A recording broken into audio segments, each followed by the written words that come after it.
One of the issues that is discussed quite frequently today is the issue of climate change. And of course, there are many who just take it as a given that there is climate change, it's getting warmer, ocean levels are rising, all sorts of things that are happening, crazy storms are popping up, and people are saying, that this is a result of climate change, and we see it in certain areas where there is more famine, less rainfall, and so areas where there used to be no problem in terms of farming, and now there is. So we go back and forth with this discussion. But there are many who will say, it's just made up, it's no real issue, it's not a problem. And so we kind of search for, well, what's the evidence? What are we seeing? One of the things that we like to look at is the situation in terms of ice and ice melting, and that might give us a clue as to the extent of climate change, of what's really happening, and it might open our eyes to, well, what can we do if that is the situation? Um, we see as we look at the ice shelf that is around the poles, we see that the ice shelf is cracking.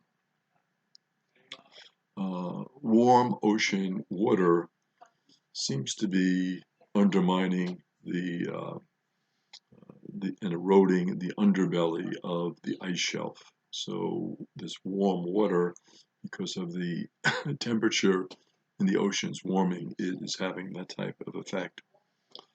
We see some long parallel fissures. For example, the Thwaites Glacier, parts of that are crumbling. We look at it and we say, well, what role is planet warming pollution in that? Basically, the planet warming pollution comes from burning fossil fuels and from other human activities.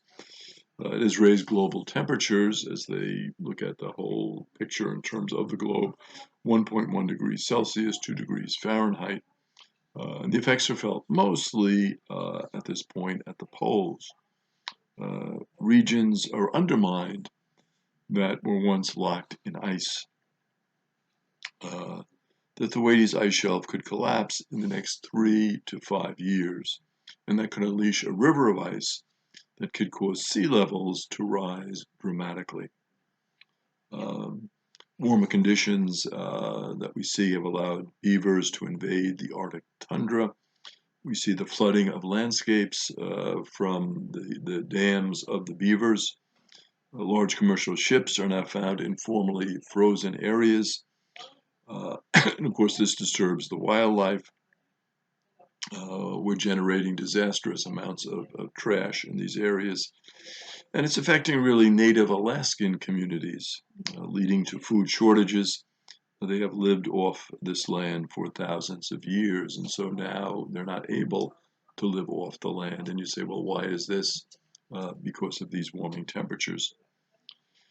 There is a national snow and ice data center, and Twyla Moon, the glaciologist and co-editor of the Arctic Report card, which is the annual indication of the state of the poles, has never ever seen this before. So again, this would raise some alarms for us. Why is this happening?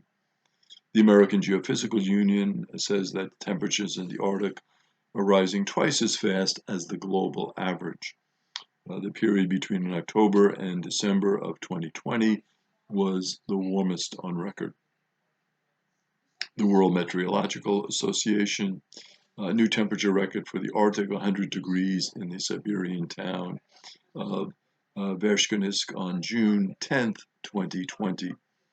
This past summer saw the lowest extent of thick, old sea ice since tracking began in 1985.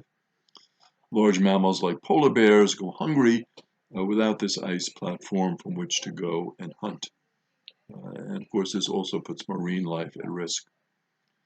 What about the ICAWAN engagement? Kane Sikog Erickson facilitates cooperation between scientists and the native Alaskan communities to kind of get them to work in harmony.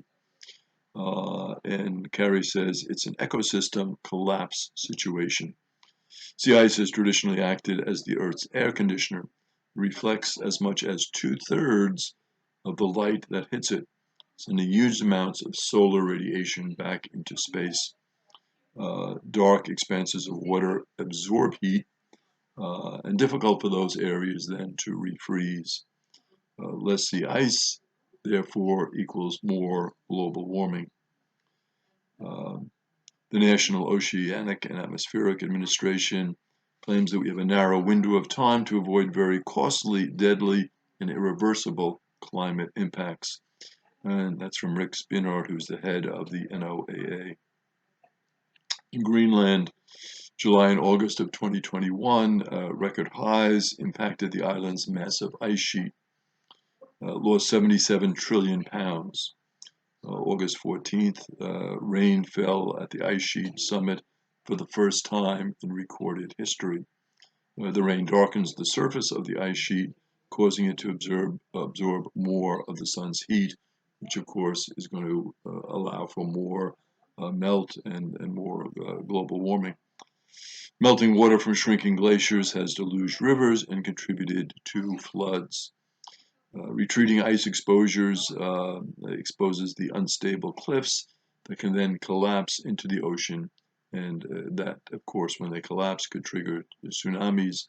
As we saw recently, of course, the damage the tsunamis can do is extensive. Roads buckle, water systems fail, buildings cave in because the permafrost beneath them thaws.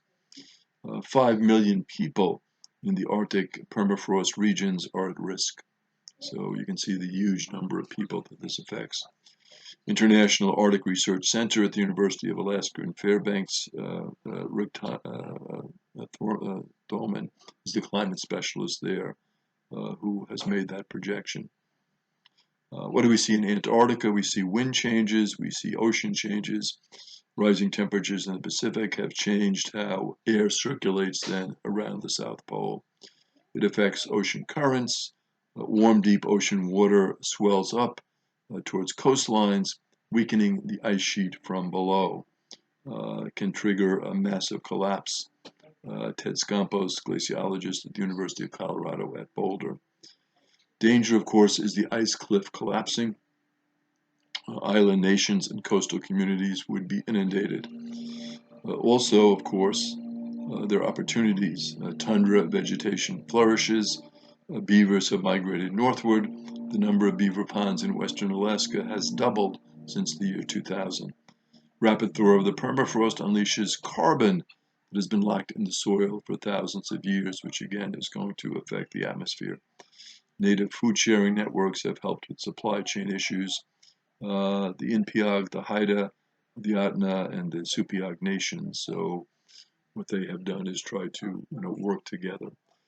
So as this happens, there certainly are opportunities that are presented, but we can see overall the tremendous decline that can happen in terms of habitat, in terms of marine life, certainly, and in terms of coastal communities, which are going to be tremendously affected by this continuing thaw in the Arctic region. So when we look at this, we are obviously concerned about it. We want to take some action. We want to try to prevent these massive collapses of the ice cliffs, and certainly do whatever we can to mitigate the situation here. So when it comes to the idea of climate, and when it comes to the idea of global warming, we basically want to look at, well, what is the evidence? And certainly this situation on the poles, North and South Pole, would be for us an indication that there is something happening here and something that we can perhaps do something about, take some action to avoid doing further harm, further damage.